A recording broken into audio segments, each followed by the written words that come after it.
Salut à tous. Salut. Alors aujourd'hui, Technotest, donc ça veut dire quoi? On va vous faire découvrir un objet insolite, un peu différent, assez unique, qu'on retrouve pas partout dans le commerce. Oui, t'as raison de le dire, hein. C'est devenu une arlésienne, on se permet de le répéter à chaque début de Technotest. Par exemple, on avait testé l'imprimante 3D la moins chère du monde, l'imprimante 3D la plus rapide du marché Un actuellement. ordinateur avec 2 écrans. Une énorme imprimante 3D qui faisait un volume de 50 par 50, ça c'était un des premiers Technotests. Et là, aujourd'hui, je vous spoil pas trop, enfin si, du coup je vous spoil direct, on va tester une imprimante 3D.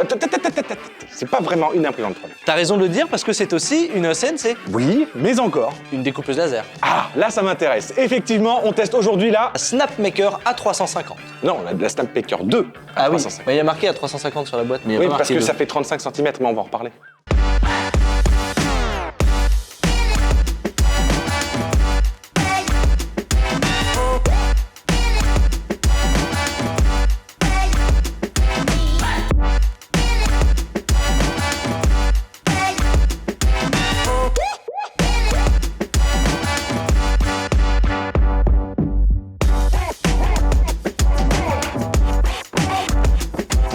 Bon, petit topo d'unboxing, franchement tout est extrêmement bien calé et c'est même presque frustrant parce que d'habitude quand on ouvre les boîtes des imprimantes 3D, on voit tout de suite les jolis rails, etc. qui sont en alu extrudé et tout. Là, c'est tellement bien emballé que c'est même suremballé avec encore du carton par-dessus pour que ce soit tout hyper bien séparé, brandé et tout quoi. On peut aussi dire que tout est très très lourd. Là, on a le poids d'une vraie CNC. C'est comme si on avait commandé une CNC avant de commander une imprimante 3D. Ici, toutes les boîtes sont indiquées, elles sont vraiment claires, la boîte pour l'alimentation, et là on a la boîte pour eh bien, les plateaux de travail, et c'est énorme. Dans sa tête, on se dit ouais, 35 cm ça va. Quand on l'a devant soi, c'est beaucoup plus gros. C'est la vraiment. surface d'impression. Donc pour avoir une surface d'impression et de découpe de 35 cm, il faut une imprimante qui est beaucoup plus grosse parce Il y a qu'après tout le châssis. Exactement. Donc on s'est arrêté à la page de l'assemblage de la machine. Chaque carton est clairement séparé et bien indiqué, donc on sait qu'est-ce qu'il y a dans chaque carton, ce qui est super pratique. Donc on va suivre les étapes une à une et on vous dira ce qu'il en est à la fin du montage.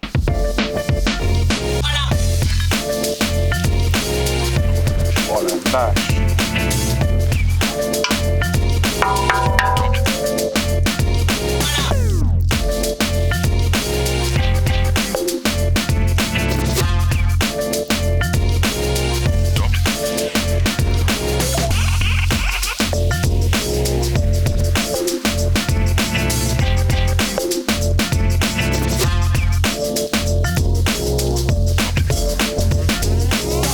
Bon, on s'arrête au milieu de l'assemblage parce que, évidemment, la première chose qu'il y a à dire, c'est que c'est impressionnant de rigidité et de solidité.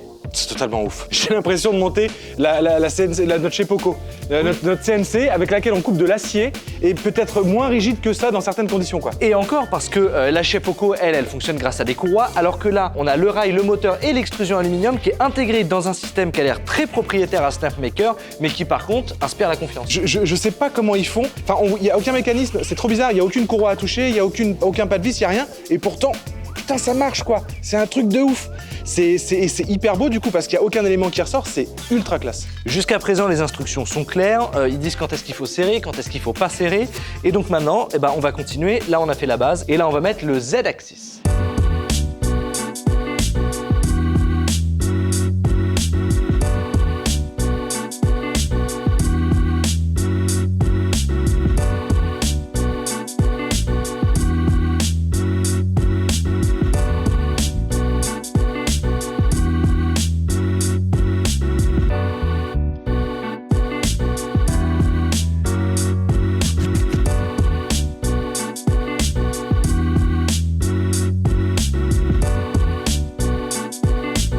C'est trop stylé. On est complètement sur quelque chose d'autre.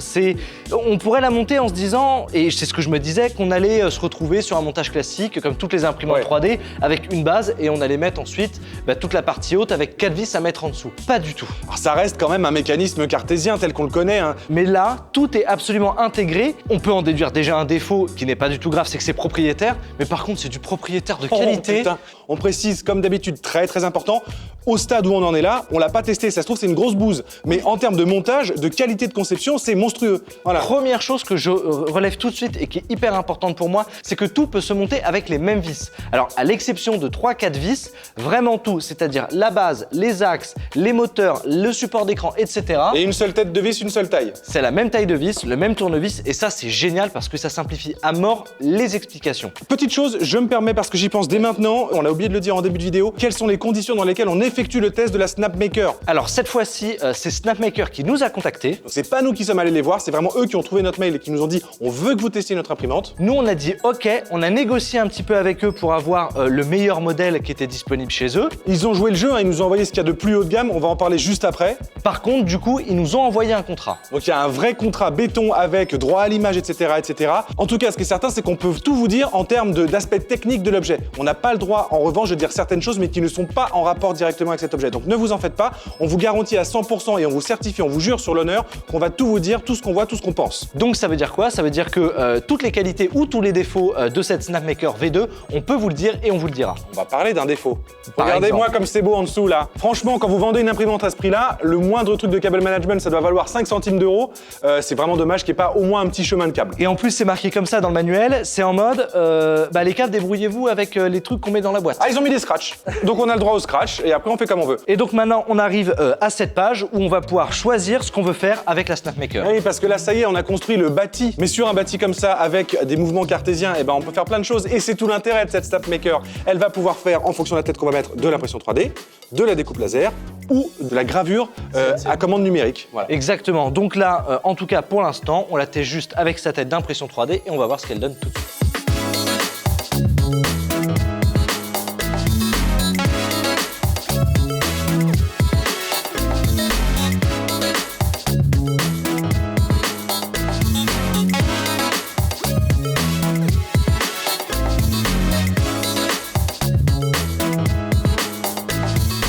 Bon, rien de plus à dire que tout ce qui a déjà été dit. Si, ça a de la gueule. Avec la tête, c'est encore mieux. Ça a encore plus de gueule et le plateau risque de bien tenir. Ah, il y a beaucoup de vis. Et très bon point, on a une bobine de 1 kg qui est donnée avec l'imprimante et en plus ça a l'air d'être un PLA qui est plutôt joli. Donc maintenant on passe au premier démarrage, toujours indiqué avec le manuel. On va essayer de le connecter au Wi-Fi et lancer une première impression. C'est parti, premier démarrage et première impression.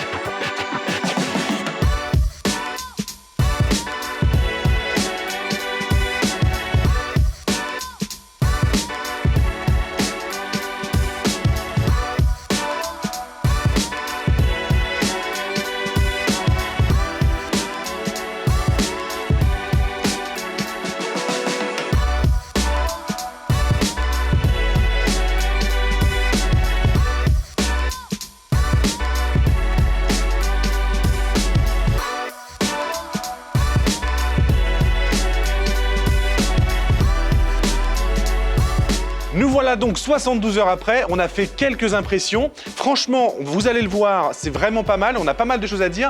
Ce que vous devez prendre en compte aussi, c'est que tout ce qu'on va dire là tient compte du fait que c'est une machine multitâche. Elle peut faire de la CNC, donc il faut que ce soit extrêmement puissant, et aussi des coupeuses laser. Donc voilà, il y a beaucoup de choses à nuancer, mais on va commencer par quelques défauts. Et la première des choses à mettre en corrélation avec ce que vient de dire Baptiste, c'est que ces axes-là, on vous avait dit que c'était très pratique, ça avait l'air très rigide, très solide, et dans le cas de la CNC, justement, comme tout est intégré, on va éviter de se retrouver avec de la poussière, des copeaux dans les roulements, dans les moteurs et la tige trapézoïdale. Donc ça, pour la CNC, génial, on en parlera quand on fera le test. Mais le problème, c'est qu'évidemment, derrière, on a une grande rigidité au niveau de tous les axes. Donc la moindre vibration, le moindre défaut de calibration, eh bien ça peut se retrouver avec des défauts sur l'axe Z. Et là, par exemple, sur le masque qui est dans la thématique de Netflix actuellement, eh bien on voit tout de suite que l'axe Z, il n'est pas parfait. Alors il n'est pas parfait, mais il est mieux que certaines imprimantes 3D. Sauf que là, on peut pas serrer les V-wheels, on peut pas changer les tiges. c'est ça. Tout est intégré. C'est-à-dire que c'est là où on est obligé d'être nuancé, c'est que oui, c'est pas parfait, mais en même temps, étant donné que tout est intégré, c'est quand même très bien.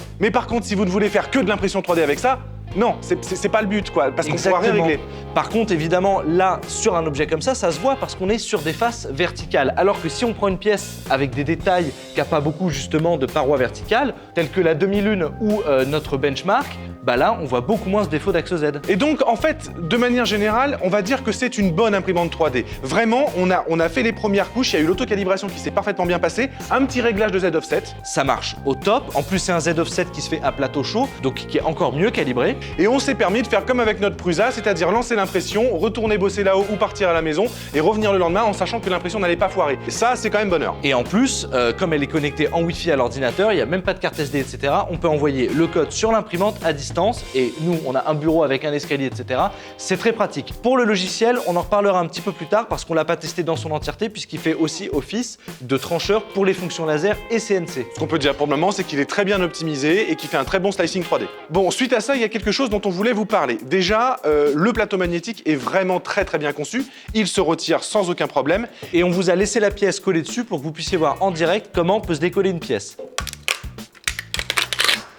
Il accroche trop. Ça veut dire que c'est génial pour imprimer de l'ABS, etc. et que vous ne rencontrerez pas de problème de warping, enfin moins de problèmes de warping, mais en même temps, à chaque fois que vous allez vouloir décoller une pièce, ça va être la mission, quoi. Toutefois, par exemple, sur les Wanao D12, ça colle trop. Sur les Prusa, c'est parfait. Mais là, en réalité, avec la spatule qui est fournie, tous les petits morceaux qui restent sur le plateau peuvent s'enlever hyper facilement. Au final, le plateau, quand même bon point, c'est un vrai plateau de qualité qui est vraiment bien conçu, malgré ce défaut d'accroche qui est un peu important. Pour faire un petit test de calibration générale, on peut quand même tester le retrait des supports. Une imprimante mal calibrée, ça pardonne pas, les supports sont fusionnés ou n'accrochent pas. Là, pour le coup, c'est quand même pas mal. Maintenant, pour la pièce qui est tout en détail, notre demi-lune, le meilleur modèle qu'on avait imprimé, c'était avec la Super Acer. Et on arrive à trouver des gémellités entre les deux, c'est-à-dire que c'est un peu moins bon que la Super Acer, mais par contre, je suis vraiment impressionné par les qualités de l'extrudeur et du corps de chauffe. Les tours sont hyper bien reproduites, il y a très peu de cheveux d'ange, et globalement, la pièce comme ça, eh bien, elle envoie du lourd, elle est vraiment belle. Donc pour résumer, bonne extrusion et pas de souci de rétraction. D'ailleurs, je me permets de dire une chose, cette petite tête d'impression, elle est pas en double gear, hein, elle est mono gear, on va dire, et très sincèrement, elle est vraiment géniale. On a à chaque fois pu mettre et retirer le fil sans aucun problème. Bon, on n'est pas dans la bêtise marketing en mode ouais, de tout gear c'est meilleur, etc. Non, si c'est bien calibré, aucun problème avec un simple extrudeur. Et en plus, juste ici, on a la petite trappe. Il suffit de placer le loquet sur le côté et on a accès à tout le système. On pourrait facilement accéder au filament pour le retirer. Cette pièce-là aussi, elle nous a permis de tester la pose et la reprise de l'impression. Il n'y a eu aucun décalage, ça a repris l'impression nickel parce que le plateau accroche bien et outre mesure, il n'y a pas d'autres défauts. Bon, il va être temps quand même de parler de quelques défauts parce qu'il y en a qui sont très handicapants, même si, comme je vous l'ai dit en début, c'est à mettre en corrélation avec le fait que c'est aussi une CNC. Et le premier, bon sang de bordel, c'est un vrai défaut. C'est le bruit.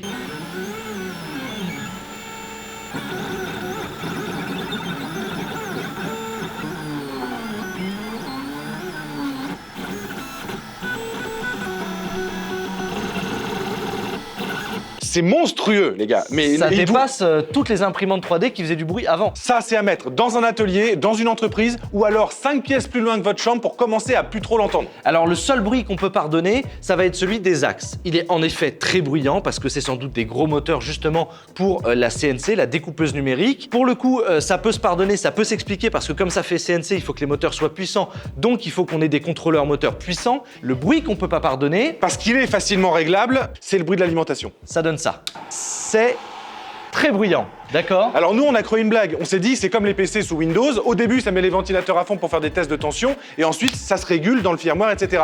Non, non, non, mesdames, messieurs, ce que vous entendez là, c'est tout le temps, quelle que soit l'activité que vous pratiquez, c'est tout le temps comme ça. C'est dommage parce que le bloc d'alimentation externalisé comme ça aurait pu être très pratique. On aurait pu le mettre sous le bureau. Il est en plus super joli, il est tout en métal, mais il fait beaucoup trop de bruit. Et donc, le bruit général de l'imprimante, pour le coup, maintenant, il est difficile à pardonner. C'est 100% pardonnable pour une CNC. C'est même limite presque silencieux pour une CNC. C'est pour ça que c'est toujours à mettre en corrélation par le fait que c'est un système multifonction. Mais bon, là, on teste la partie 3D et on vous le dit, pour la partie 3D, non, c'est trop bruyant. Bon, je pense qu'on a assez parlé de l'imprimante et des impressions 3D en soi. Surtout que vous le savez, on a notre pièce qui regroupe tous les tests. Vous pouvez la voir de près, elle est vraiment bien. Je vous la fais très courte. Hein. Au niveau de la qualité d'impression, on est largement au niveau de ce qui peut se faire sur les imprimantes qu'on a testées avant. On a un bridging qui est parfait, on a un système de rétraction qui est parfait, une calibration Z qui est vraiment très bonne compte tenu de ce qu'on a dit juste avant. Le refroidissement de la buse et de la sortie du filament qui permet justement de créer ces tours de manière parfaite. On monte à plus de 80 degrés d'angle dans le vide, donc aucun problème pour l'impression. Et le slicer est suffisamment bien réglé pour laisser apparaître quelques textes sans qu'ils soient tous présents non plus. On retrouve toutes ces qualités-là sur le Benchy, un léger décalage de Z, mais qui est vraiment minime. Et franchement, pour moi, ça c'est plus que pardonnable parce que ça se retrouve sur toutes les imprimantes non calibrées en usine. Et puis ensuite, on a fait un vase mode. Ça, c'est le vase qui était donné dans l'imprimante 3D, donc je m'attendais à ce qu'il soit vraiment parfait. C'est le modèle de test. Et je trouve que là, pour le coup, il y a un petit peu plus de défauts. De toute façon, toutes les impressions 3D qu'on pourrait retester avec cette imprimante, on vous les met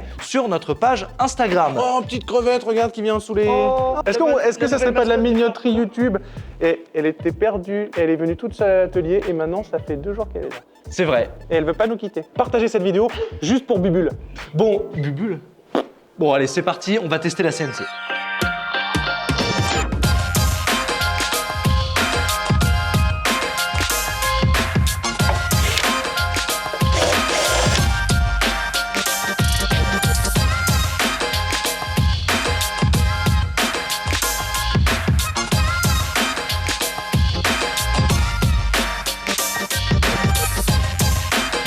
Pour l'instant, pari tenu, si on veut transformer cette imprimante 3D en CNC, c'est facilement faisable en moins de 10 minutes. Moi, je pensais qu'on allait devoir la retourner, aller choper des trucs dans le plateau en dessous, etc. On n'a pas eu besoin de faire tout ça, donc c'est quand même assez rapide. Pour le coup, on a fait une petite pause parce qu'il y a quelque chose qu'on ne vous avait pas montré et qui nous ont aussi envoyé. Ça pèse très lourd. Wow. C'est l'enclosure de la A350. Pour le coup, ça va permettre de faire de la CNC sans mettre du bois partout. Donc c'est grosso modo une boîte dans laquelle on va pouvoir effectuer nos divers travaux. Donc on en profite pour la monter dès maintenant. Sans dire de bêtises, on peut peut-être même s'avancer sur le fait que ça devrait améliorer la qualité de vos prints si vous êtes en ABS, puisque l'ABS, et comme d'autres filaments d'ailleurs, il vaut mieux privilégier un environnement thermique stable. Et ça, du coup, avec le caisson, ça permettra de le faire aussi. Donc bah voilà, on continue, il n'y a pas de nouvelle catégorie, c'est toujours la CNC, ça change rien. On faisait juste une petite pause. Let's go!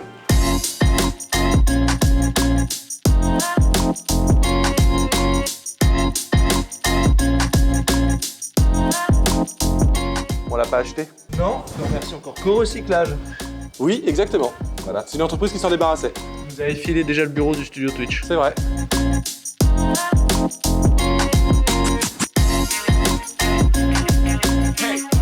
Alors on est obligé d'arrêter la vidéo là juste un petit instant parce que on en est quasi certain, on peut pas être sûr à 100% mais on l'est à 99,99%. Toutes les vis sont ici. Malheureusement, il nous manque les vis en M4 par 20 qui sont très importantes. Il devrait y en avoir 8 ou 10. On a vérifié dans tous les sachets, elles sont pas présentes dans un autre sachet. On a regardé dans nos poches, on a regardé dans les autres boîtes alors qu'elles ne devraient pas y être.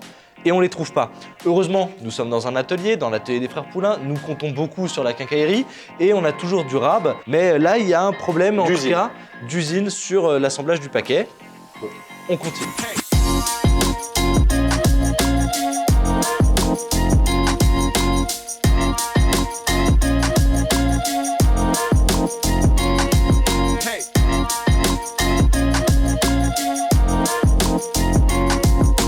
Comme on s'y attendait, franchement c'était pas très compliqué mais par contre c'était long. C'était long, bon en réalité on a beaucoup galéré parce que le montage est quand même très bien expliqué mais ils n'utilisent pas des codes classiques dans les instructions de montage, c'est-à-dire que quand ils ont un avertissement à mettre, ils le mettent en bleu.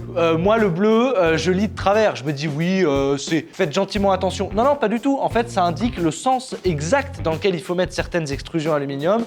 Donc on a dû en retourner 2-3, ce qui fait qu'il a fallu qu'on redémonte et qu'on remonte. Je pense que ça aurait pu quoi, nous prendre 1 heure, franchement. Si on était allé rapidement? Ouais, un peu moins d'1 heure. Au final, ça nous en a pris 5, mais c'est ça.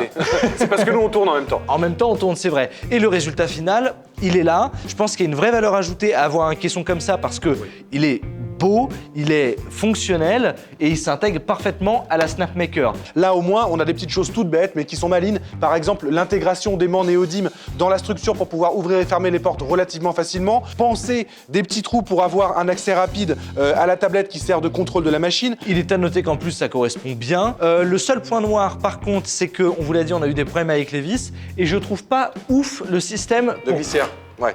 Voilà. Bon. Ça pourrait être un peu mieux, en même temps c'est super simple. Oui, et puis on est dans un atelier, c'est une machine pour maker, donc un petit peu d'huile, un petit peu de graisse, peut-être que ça résoudra les problèmes. On sait pas, mais en tout cas, nous on l'a reçu comme ça, on l'utilise comme ça. Oui, bon après on va pas s'éterniser dessus, c'est vraiment juste une enceinte de confinement, elle fait ce qu'on lui demande. J'ai un petit point positif à noter quand même, c'est que elle sert pour tout, c'est-à-dire que si vous faites de l'impression 3D, ça sert à maintenir la chaleur à l'intérieur. Si vous faites de la CNC, ça permet d'éviter les projections. Et si vous faites du laser, ils ont eu l'intelligence d'intégrer des verres acryliques qui sont bloquants au niveau des longueurs d'onde du laser. derrière. Donc c'est vraiment multifonction, c'est pas simplement un système d'enfermement. C'est ça, ça correspond à ce que permet la SnapMaker.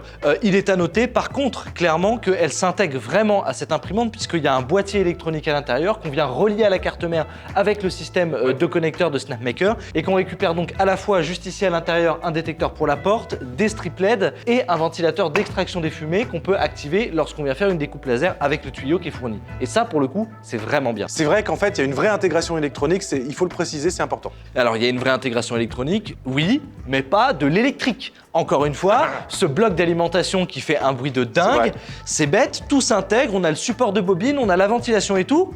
Mais il est là. Et Pourquoi ? ça, c'est très très bête parce que même si c'est des petites parois en acrylique, ça pourrait quand même diminuer un peu le volume si on avait l'alimentation à l'intérieur. Après, je comprends pourquoi ils l'ont pas fait. Si vous faites de la CNC que ça fait des poussières, les poussières se retrouvent dans l'alimentation. Mais un petit filtre avant le ventilateur ou autre, ça marche aussi quoi. Il y avait des choses à faire, clairement. Voilà. Quel est le prix de cet enclosure ? C'est quand même près de 600 $ sur le site de SnapMaker. Il devrait y avoir un système pour l'alimentation. C'est vrai. Mais ça a une vraie légitimité. Si tu as les moyens de le faire, pour le coup, clairement, faites-le. Si vous avez les moyens de mettre 600 $ de plus, ça vaut vraiment le coup. On est sur un écosystème qui demande de mettre la main au portefeuille. Par exemple, j'ai un Fab Lab, j'hésite pas une seconde. On verra à la conclusion finale. Là, on doit s'attaquer au fraisage et à la découpeuse laser.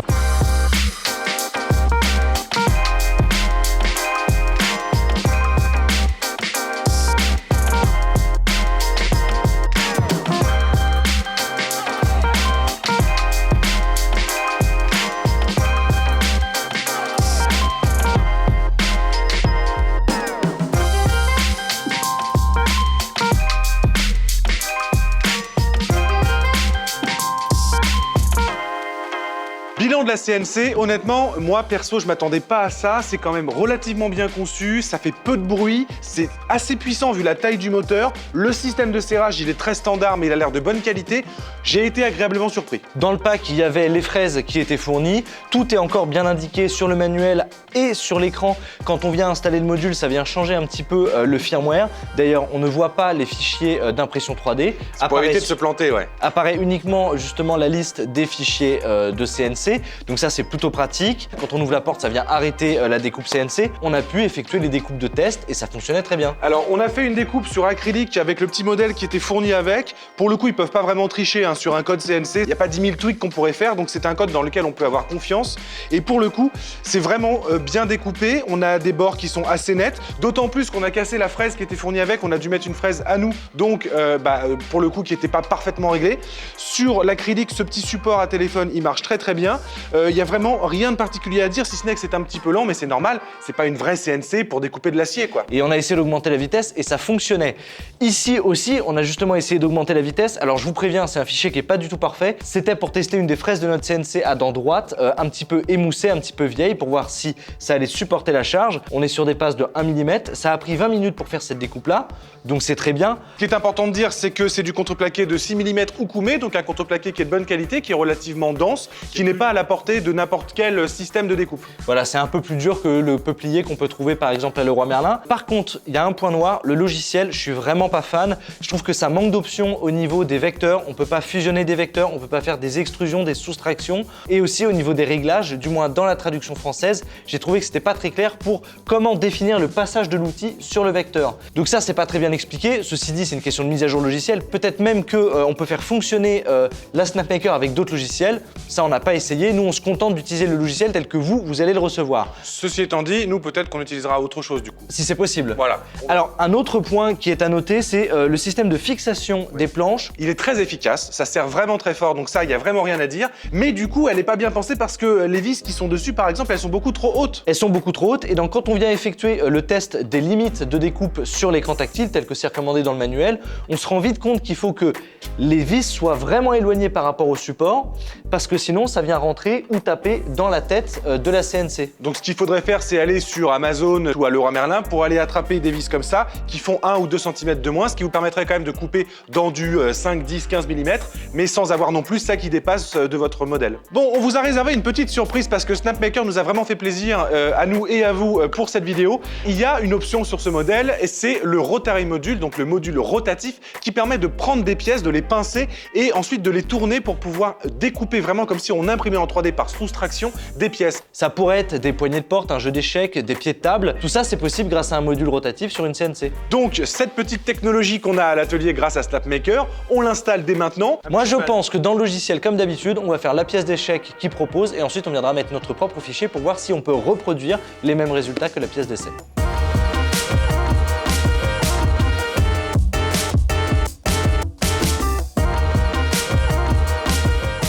Le résultat, pour le coup, est vraiment le résultat le plus cool de toute cette série de tests sur toutes les possibilités de cette imprimante. Ça, c'est quelque chose qu'on n'avait jamais essayé auparavant et qu'on découvre avec cette machine-là. Et pour le coup, on en est super content. C'est clairement sans doute le module qui va rester installé sur la Snapmaker. On a vraiment une qualité d'impression 3D, sauf que c'est un procédé par soustraction et pas par addition. Et franchement, moi je kiffe. Et on a sur une pièce type échec comme ça, beaucoup plus de qualité que sur de l'impression 3D standard. C'est donc un cavalier de jeu d'échecs et c'est la pièce qui était fournie par défaut avec l'imprimante. Alors vous nous connaissez, on ne s'arrête jamais aux pièces par défaut. Même si le résultat nous convenait énormément, on en a profité pour aller chercher sur Thingiverse des STL qui sont destinés à l'impression 3D pour vraiment voir si on pouvait aller au plus loin de la précision de cette découpe. Et on a découvert deux modes, le mode linkage et le mode rotation. Donc on a fait plusieurs tests. Ça, c'est le mode linkage. Ça veut dire que tous les axes bougent en même temps et c'est beaucoup plus long, 2 fois plus long. Mais par contre, là, on a vraiment la fraise qui vient traverser les pieds du chat pour essayer de créer l'espace qu'il a entre les jambes. Alors c'est pas parfait parce que quand on atteint un angle qui n'est pas accessible, forcément, on a la matière qui n'est pas enlevée. Et on peut le remarquer, là, comme c'est une pièce qui est extrêmement fine, on était quasiment certain qu'elle allait casser et ça n'a pas été le cas.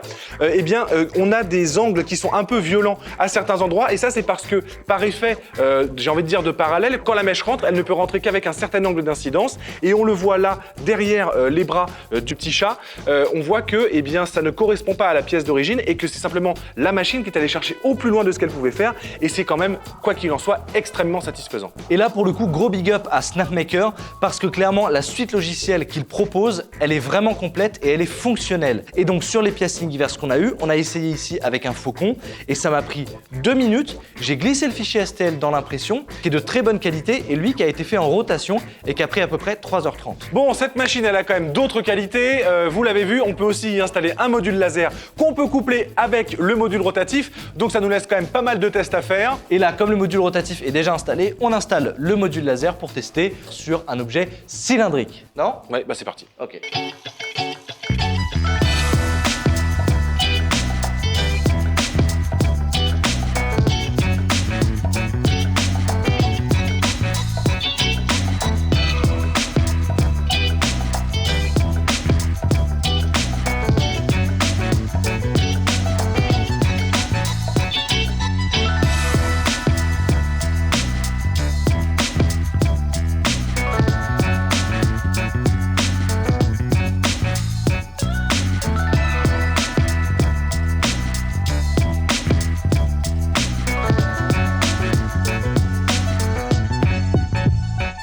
La qualité des gravures et des découpes laser est vraiment super, j'en suis extrêmement satisfait. Ce n'est néanmoins, comme d'habitude, pas exempt de défauts. Oh, bon, c'est pas totalement une coïncidence que ça soit de qualité puisque tout est sur la même structure, c'est les mêmes moteurs, c'est les mêmes drivers. Donc si l'impression 3D est bien et qu'elle est précise et que la découpe CNC l'est aussi, le laser devrait l'être également. C'est un laser surtout qui permet de graver, qui peut découper des bois fins, mais en tout cas sur toutes les opérations qu'on a effectuées sur la Snapmaker, c'est l'opération la plus lente. C'est surtout au niveau du logiciel que ça pose problème, parce que parfois vous avez des découpes qui sont annoncées pour 45 minutes, ça a pris 4h30. Ensuite, en termes de qualité, il y a quand même un système d'autofocus qui est intégré, que vous pouvez utiliser avec le module rotatif ou bien avec la plaque, et ça marche à la perfection, il n'y a aucun problème. Mais cette fois-ci, tout le système d'origine, bien qu'il était clairement expliqué dans le manuel, on s'est confronté à un problème. L'origine commençait dans le vide de la pièce, alors qu'on a essayé de suivre toutes les instructions, et ça plusieurs fois. Donc, est-ce qu'il faut une mise à jour? Est-ce qu'il faut suivre ce qui est indiqué sur l'écran ou ce qui est indiqué sur le manuel? En tout cas, on y est moins bien arrivé que par exemple sur la CNC. Et donc, sur la partie en carton, là, on a la pièce qui est fournie en démo dans le logiciel qui fonctionne très bien et qui est très bien gravée.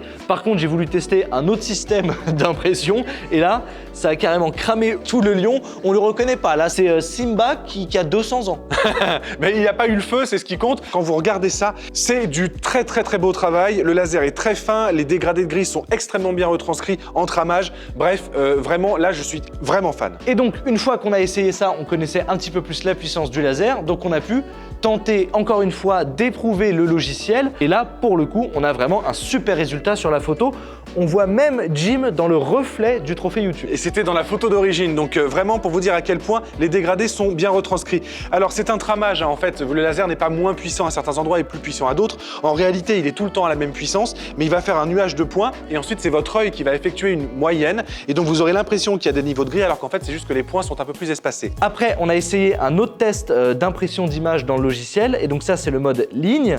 Alors en réalité, on pourrait croire que ça grave en ligne diagonale, mais en fait pas du tout. Ça vient faire des points et au final sur l'image globale, il y a un effet ligne, mais en réalité là encore, c'est que des points qui sont gravés les uns à la suite des autres. Et ça c'est très dommage parce qu'en réalité, vous avez une qualité inférieure et en plus une vitesse similaire, donc ça n'a absolument aucun intérêt. Par contre, toujours aucun problème sur le logiciel, c'est vraiment nickel et là, vous le voyez de toute façon sur les gros plans, c'est hyper précis. Et d'ailleurs, en parlant de précision, on a découpé du coup au laser une pièce et il n'y a rien qui pardonne moins que des toutes petites pièces comme ça qu'on doit imbriquer les unes dans les autres. Là, on est quasiment au niveau de la marqueterie et comme on peut le voir entre les créneaux, il n'y a absolument aucun vide d'air. On a vraiment des pièces qui s'imbriquent parfaitement. On a pu les coller et les rassembler en 2 secondes. Par contre, comme toujours, eh bien, ça demande du temps puisque là, ça doit découper, donc ça a fait plusieurs passages. Mais par contre, le résultat, il est là. On a une boîte avec les bords qui sont pas tant charbonneux que ça. Non, c'est très bien réglé. Donc, en tout cas, elle est fonctionnelle, elle marche bien et on n'a pas rencontré de problème majeur. Le bois, c'est du peuplier de 1,5 mm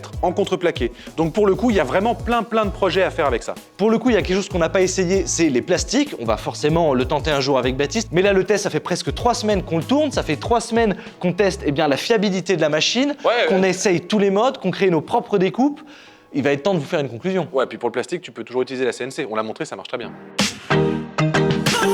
En conclusion, ça, quel bonheur d'avoir du bois, du plastique, du composite, du PLA, bref, plein de choses qui sont faites avec une seule machine et qu'on peut disposer sur toute la table. C'est vraiment une joie et en plus avec une bonne qualité. C'est très cool. On est vraiment content de ce test parce que maintenant on a à l'atelier une machine qui permet de faire les 3, qui les fait bien et surtout pour le coup je pense que la grosse valeur ajoutée pour nous avec Baptiste c'est le 4e axe qui permet de faire de la rotation. Exactement. On n'avait pas ça jusqu'ici à l'atelier. On pourrait trouver un usage pour des DIY ou même pour du merch. Je pense que ça pourrait être totalement faisable. T'imagines des petites figurines, mec, on se met une photogrammétrie et je te mets toi ensuite comme ça, mais dans du bois, en mode comme as, et voilà, c'est trop bien. Ça pourrait être super cool. Alors après, maintenant, tout ça, c'est à mettre en corrélation avec les problèmes qu'on a rencontrés. Maintenant, comme on l'a dit, on a un usage de 3 semaines sur la machine, donc on sait très bien l'utiliser. Je pense que la première chose à dire, c'est que cette machine, on en est content, elle fonctionne bien et on n'a pas rencontré de problème majeur. C'est-à-dire qu'au niveau du logiciel, tout fonctionne bien, tout est intégré dans un seul et même espace de travail et ça, c'est super confortable. C'est son point le plus fort. Sachant que, en plus, c'est un logiciel qui est rapide. Il tranche pas aussi vite que Prusa Slicer, mais il tranche déjà beaucoup plus vite que Cura. Ah oui, c'est peu de le dire. Il mériterait d'évoluer un peu plus. En revanche, ce n'est que du logiciel et vous le savez avec Artus, on est très indulgent sur les parties software parce qu'on sait que ça peut être mis à jour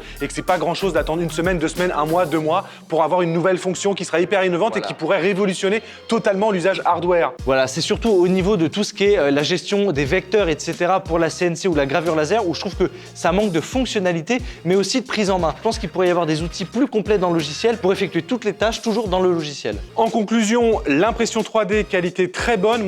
Pour moi, ça vaut un 16,5 sur 20.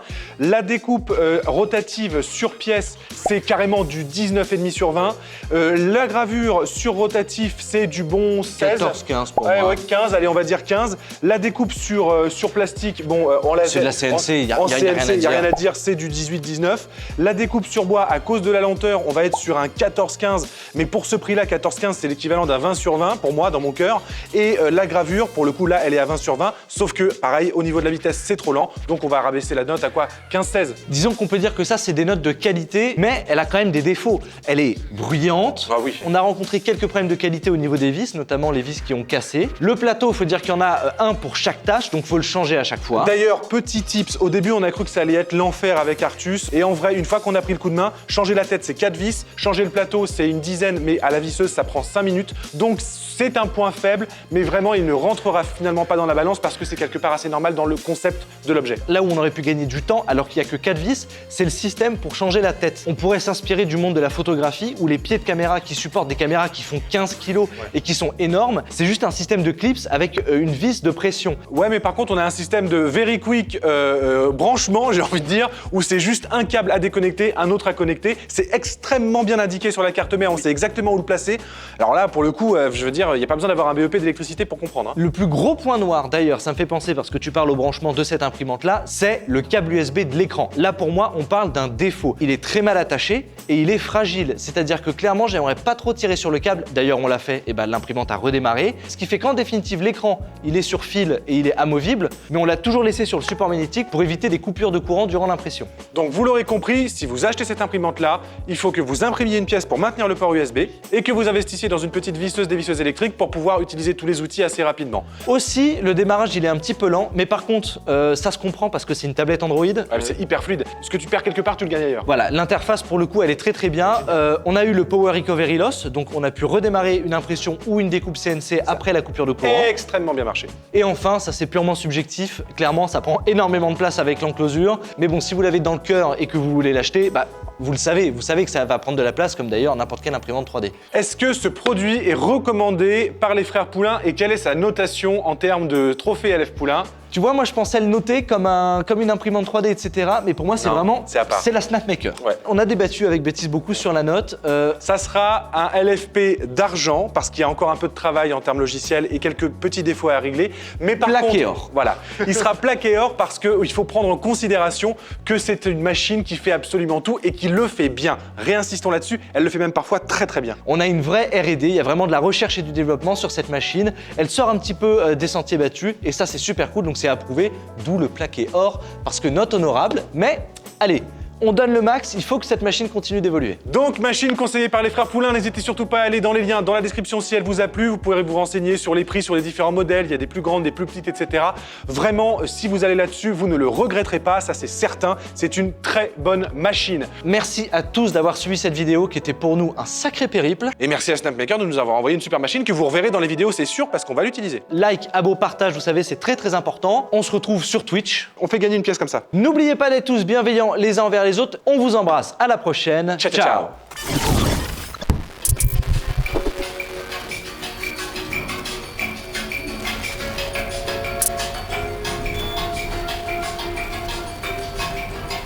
Bon bah c'était un bon épisode tout ça. Ah, vous êtes encore là.